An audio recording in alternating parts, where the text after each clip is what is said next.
The Lord be with you. And with your spirit. A reading from the Holy Gospel according to Luke. Glory to you, O Lord. Jesus entered a village where a woman whose name was Martha welcomed him. She had a sister named Mary who sat beside the Lord at his feet, listening to him speak. Martha, burdened with much serving, came to him and said, "Lord, do you not care that my sister has left me by myself to do the serving? Tell her to help me." The Lord said to her in reply, "Martha, Martha, you are anxious and worried about many things. There is need of only one thing. Mary has chosen the better part, and it will not be taken from her." The Gospel of the Lord. Praise to you, Lord Jesus Christ.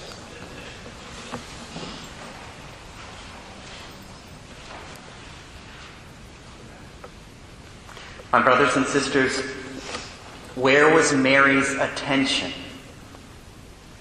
It was entirely on the Lord. Where was Martha's attention?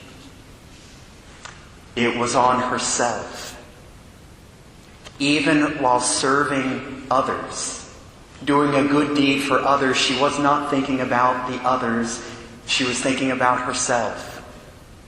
Why don't they notice me? Why don't they help me? Doesn't our Lord care about me?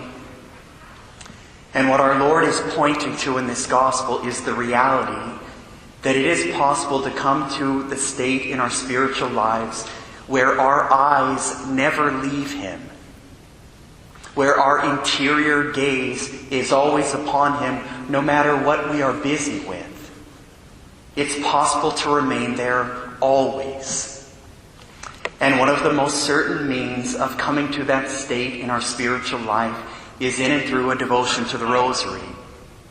If a person prays the Rosary daily from the heart, they will be brought to a deep, contemplative life of prayer and a profound union with our Lord. And I want to just close with two quotes from St. John Paul the Great. He has a beautiful, beautiful document on the Rosary. If you've never read it, it's short, and I most highly recommend it. He says to pray the Rosary is to sit at the school of Our Lady and be led by her to contemplate the beauty of the face of her Son.